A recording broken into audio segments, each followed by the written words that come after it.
ஓம் ஸ்ரீ குருபியோ நமக. ஓம் ஸ்ரீ மகா பெரியவா சரணம். செப்டம்பர் 21 நாளைய தினம் புரட்டாசி மாதத்தோட முதல் சனிக்கிழமை. உங்கள் வீட்டோட பூஜை அறையில் விளக்கேற்றும் போது விளக்கேற்றக்கூடிய எண்ணெயில் இப்போ சொல்லக்கூடிய இந்த ஒரே ஒரு பொடியை கலந்து நீங்கள் விளக்கேற்றுறது மூலயமா உங்கள் வீட்டில் லக்ஷ்மி கடாட்சம் அதிகமாகும், குபேரனுக்கு நிகரான செல்வம் உருவாகும், பெருமாளோட அனுகிரகம் பரிபூர்ணமாக கிடைக்கும். அது என்ன தீபம் அப்படிங்கிறத பார்க்குறதுக்கு முன்னாடி நம்மளோட வீடியோஸை இப்போ தான் நீங்கள் ஃபஸ்ட் டைம் பார்க்குறீங்கன்னா மறக்காமல் சப்ஸ்கிரைப் பண்ணிக்கோங்க. தொடர்ந்து இது மாதிரி அப்டேட் தெரிஞ்சுக்கிறதுக்கு பக்கத்தில் இருக்கக்கூடிய நோட்டிஃபிகேஷன் பெல்லை கிளிக் பண்ணி ஆல் அப்படிங்கிறத செலக்ட் பண்ணிக்கோங்க. இப்போ தீபம் ஏற்றும் போது என்ன பொடியை கலக்கணும் அப்படிங்கிறத பற்றி தெளிவாக தெரிஞ்சுக்கலாம். புரட்டாசி மாதத்தில் வரக்கூடிய 31 நாட்களுமே ரொம்ப விசேஷமான நாட்கள் தான். புரட்டாசி மாதம் முழுக்க பெருமாளுக்குரிய மாதம். அப்பேற்பட்ட மாதத்தில் வரக்கூடிய சனிக்கிழமைகள் அப்படிங்கிறது ரொம்ப ரொம்ப விசேஷம். சில பேருக்கு தளிகை போட்டு பெருமாளை வழிபடக்கூடிய வழக்கம் இருக்கும், சில குடும்பங்களுக்கு தளிகை போடக்கூடிய வழக்கம் இருக்காது. அப்படிப்பட்டவங்க என்ன செய்யலாம்? தளிகை போட வழக்கம் இல்லாதவங்க எப்பவும் போல் அதிகாலை எழுந்து சுத்தபத்தமாக குளிச்சுட்டு உங்கள் வீட்டோட பூஜையை சுத்தப்படுத்தி பெருமாளுக்கு துளசி மாலைகள் சாற்றி அவருக்கு முன்னாடி ஒரே ஒரு தீபம் ஏற்றினாலே போதும். முடிஞ்சால் துளசி தீர்த்தம் வைக்கிறதுக்கு முயற்சி பண்ணுங்கள். தளிகை இருக்கிறவங்க பெருமாளுக்கு பிடிச்ச நைவேத்தியங்கள் செஞ்சு வைப்பாங்க. குறிப்பாக எலுமிச்சை சாதம், புளி சாதம், சர்க்கரை பொங்கல், தயிர் சாதம்னு சொல்லி பல வகையான சாதங்களை செஞ்சு நைவேத்தியமாக பெருமாளுக்கு படைச்சிட்டு 4-5 பேரை கூப்பிட்டு வீட்டுக்கு சாப்பாடு போடுறது ரொம்ப ரொம்ப விசேஷம். இது தளிகை போடுறவங்க இயல்பாக பண்ணக்கூடிய ஒரு வழிபாடு தான். நாளைய தினம் புரட்டாசி மாதத்தோட சனிக்கிழமையில் கூடுதலாக ஒரு விசேஷம் இருக்குது. அது என்னன்னு கேட்டிங்கன்னா, விநாயகருக்கு உகந்த சங்கடகர சதுர்த்தி விரதமும் இருக்குது. அதுவும் சனிக்கிழமையில் சங்கடகர சதுர்த்தி வருது அப்படின்னா சனி தோஷத்தால் ஏற்படக்கூடிய தாக்கங்களை குறைச்சிக்கிறதுக்கு நீங்கள் கட்டாயம் நாளைக்கு விநாயகரை வழிபடணும். கிரக தோஷத்தால் பாதிப்பு ஏற்படக்கூடியவங்க, அந்த பாதிப்பு குறையணும்னு நினைக்கிறவங்க நாளைய தினம் விநாயகருக்கு வழிபாடு நடத்துங்க. முதல்ல விநாயகர் கோவிலுக்கு போயிட்டு அங்கே நடக்கக்கூடிய அபிஷேக ஆராதனைகளை கலந்துக்கோங்க. முடிஞ்சால் அபிஷேகத்துக்கு தேவையான பொருட்கள் வாங்கி கொடுக்கலாம். கோவிலை சுற்றி வலம் வந்துட்டு அதுக்கப்புறமா உங்கள் வீடு பக்கத்தில் இருக்கக்கூடிய பெருமாள் கோவிலுக்கு போகலாம். சில பேருக்கு ரொம்ப அதிர்ஷ்டவசமாக எப்படி இருக்குன்னா, அவங்க வீடு பக்கத்தில் பெருமாள் கோவில் பெருசாக இருக்கும். அந்த பெருமாள் கோவிலில் விநாயகருக்குன்னு தனி சன்னதி இருக்கும். அப்படிப்பட்டவங்க தனித்தனியாக கோவிலுக்கு போகாமல் முதல்ல பெருமாள் கோவிலுக்கு போயிட்டு விநாயகரை நமஸ்காரம் பண்ணிவிட்டு அவருக்கு ஒரு தீபம் போட்டுட்டு அதுக்கப்புறமா பெருமாளை நமஸ்காரம் பண்ணிவிட்டு வாங்க. பெருமாளுக்கு துளசி இலைகள், தாமரை மலர்கள் வாங்கி கொடுங்க. ஒரே ஒரு நெய் தீபம் போடுங்க. கோவிலை சுற்றி வலம் வாங்க. கோவிலில் அமைதியாக உட்காந்து ஓம் நமோ நாராயணா அப்படிங்கிற நாமத்தை ஒரு 108 முறை சொல்லிட்டு வாங்க. நாளைய தினம் நீங்கள் தளிகை போட்டாலும் சரி போடாட்டையும் சரி கட்டாயம் ஒரு 4-5 பேருக்கு உங்கள் கையால் தானம் பண்ணுங்கள். அதுவும் குறிப்பாக அன்னதானம் ரொம்ப ரொம்ப விசேஷம். தளிகை போடுறவங்க வீட்டில் படைச்சிட்டு 4-5 நபர்கள் கூப்பிட்டு சாப்பாடு போடலாம். தளிகை போடாதவங்க சாதாரணமாக நீங்கள் கோவிலுக்கு போக மாதிரி போயிட்டு கோவில் வாசலில் எவ்வளோ பேர் யாசகம் கேட்டு உட்காந்துருப்பாங்க. அப்படி இல்லையா, ரோட்டில் எவ்வளோ பேர் சாப்பாட்டுக்கு வழி இல்லாமல் கஷ்டப்படுவாங்க, சுற்றி திரிவாங்க. அவங்களுக்கு உங்கள் கையால் ஒரு பாக்கெட் தயிர் சாதமோ புளி சாதமோ சப்பாத்தியோ உங்களால் என்ன முடியுதோ அதை வாங்கி கொடுங்க. பசுமாட்டுக்கு வாழைப்பழம் வாங்கி கொடுங்க.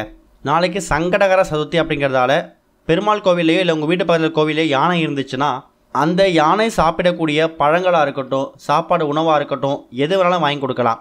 இது எல்லாமே புரட்டாசி மாதத்தோட முதல் சனிக்கிழமை நீங்கள் கோவிலுக்கு போயிட்டு செய்யக்கூடிய வழிபாட்டு முறைகள். இது போக இப்போ நாம் சொல்லக்கூடிய இந்த ஒரே ஒரு பொடியை கலந்து உங்கள் வீட்டோட பூஜையில் விளக்கேற்றும் போது எல்லா விதமான கடாட்சமும் லக்ஷ்மி கடாட்சமும் உங்களை தேடி வரும். பெருமாளோட அனுகிரகம் பரிபூர்ணமாக கிடச்சி வாழ்க்கையில் சந்தோஷம் மட்டும்தான் இருக்கும்.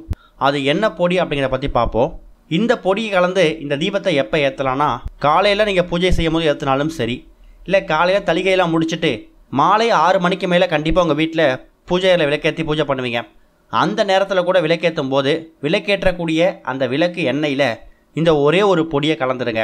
நீங்கள் உங்கள் வீட்டில் பயன்படுத்தக்கூடிய காமாட்சி அம்மன் விளக்கில் இந்த பொடியை கலக்கிறதுக்கு கொஞ்சம் யோசனை இருந்துச்சுன்னா அதை பற்றி கவலைப்பட தேவையில்லை. தனியாக ஒரு அகல் விளக்கு ஒன்று எடுத்துக்கோங்க. இல்லை காமாட்சி விளக்கே சரி அப்படின்னாலும் பரவாயில்லை.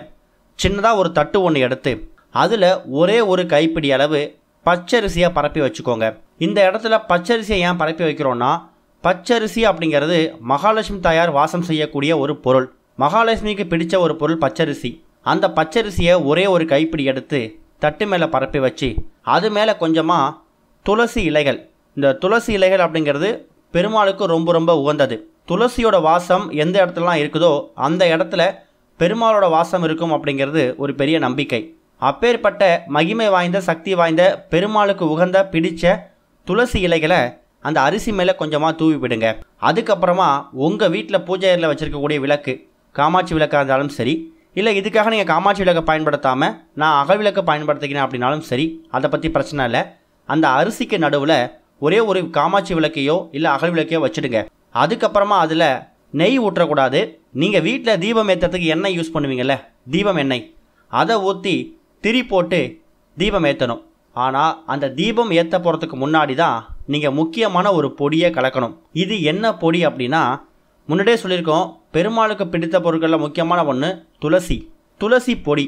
இந்த துளசி பொடி எங்கே கிடைக்குங்கிற கேள்வி வரும். நாட்டு மருந்து கடைகளில் கட்டாயம் கிடைக்கும். இந்த பதிவை நாங்கள் லேட்டாக தான் பார்க்குறோம். எப்படி நாங்கள் அதுக்குள்ளே நாட்டு மருந்து கடைக்கு போயிட்டு இந்த துளசி பொடியை வாங்கி வைக்கிறது அப்படிங்கிறவங்க கவலைப்பட வேணாம். இந்த பதிவை சீக்கிரமாக பார்க்குறவங்க விளக்கேற்றத்துக்கு முன்னாடி, அதாவது புரட்டாசி மாதத்தோட முதல் சனிக்கிழமை முடியறதுக்குள்ள என்னால் துளசி பொடியை நாட்டு மருந்து கடைகள்லையோ இல்லை மற்ற கடைகளையோ வாங்கிட்டு வந்து விளக்கேற்ற முடியும்னு நினைக்கிறவங்க ஏற்றிக்கலாம். சரி, ஆனால் என்னால் கடைக்கு போக முடியாது, ஆனால் எப்படியாவது இந்த துளசி பொடியை நான் விளக்கில் கலந்து ஏற்றணும்னா என்ன செய்யலாம்? அதுக்கும் ஒரு வழி இருக்குது. கண்டிப்பாக நாளைய தினம் புரட்டாசி மாதத்தோட சனிக்கிழமை நீங்கள் துளசி வழிபாட்டுக்காக எடுத்து வந்திருப்பீங்க. அந்த துளசியை ஒரு 5 நிமிடமோ 10 நிமிடமோ வெயிலில் காய வச்சு அது நல்லா கொஞ்சம் உலர்ந்ததுக்கு அப்புறமா மிக்சியிலையோ இல்லை கையாலேயோ நல்லா பவுடர் மாதிரி நசுக்கிக்கோங்க. ரொம்பலாம் அவசியம் இல்லை. ஒரே ஒரு சிட்டிகை, ஒரு துளி வந்தால் கூட போதும். அந்த பொடி ரொம்ப அதிகமாக 1/4 கிலோ, 1/2 கிலோ, 200 கிராம் அப்படிலாம் பொடி தயார் பண்ண அவசியம் இல்லை. கொஞ்சமாக அந்த துளசியை காய வச்சு கொஞ்சம் பொடி பண்ணி அந்த துளசி பொடியை சாஸ்திரத்துக்கு நீங்கள் ஏற்றக்கூடிய அந்த விளக்கில் தூவி அதுக்கப்புறம் விளக்கேற்றுங்க. அதுவும் முடியலையா, அதுக்கும் ஒரு மாற்று வழி இருக்குது. என்னால் பொடிலாம் பண்ண முடியாது, வேறு என்ன செய்யலாம்? ஒரே ஒரு துளசி இலையை போட்டுருங்க. இது 3வது ஆப்ஷன் தான். முதல் விஷயமா, நாட்டு மருந்து கடைகளில் கிடைக்கக்கூடிய துளசி பொடியை வாங்கிட்டு வந்து அதை ஒரு சிட்டிகை கலந்து என்னால் விளக்கேற்ற முடியுங்கிறவங்க பயன்படுத்திக்கலாம்.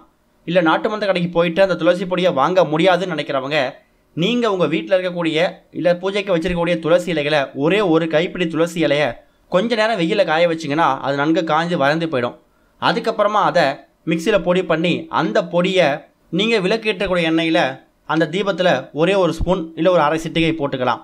அப்படியும் இல்லையா, இது எல்லாம் முடியாது, என்னால் பொடியே தயார் செய்ய முடியல நினைக்கிறவங்க பெருமாளை மனசில் நினச்சிக்கிட்டு அந்த ஒரே ஒரு துளசி இலையை எரியக்கூடிய அந்த விளக்கில் அந்த எண்ணெயில் போட்டுட்டு அதுக்கப்புறம் நீங்கள் விளக்கேற்றலாம். இப்படி ஏற்றுறதுல என்ன நடக்கும்னா, அந்த பவுடர், அந்த பொடி வந்து அந்த விளக்கு எண்ணெயில் கலந்து தீபம் எரியும் போது அந்த துளசியோட வாசம் உங்கள் வீடு முழுக்க இருக்கும். துளசியோட வாசம் எங்கே இருக்கோ அங்கே பெருமாள் இருப்பாங்க.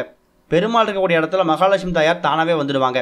இப்படி இவங்க 2 பேரும் இருக்கக்கூடிய இடத்துல லக்ஷ்மி கடாட்சத்துக்கு பஞ்சம் இருக்காது, 16 செல்வங்களுக்கு பஞ்சம் இருக்காது. பண தட்டுப்பாடு இருந்ததுன்னா அதில் விலகி ஓடிடும். பண வரவு தாறுமாறாக இருக்கும்.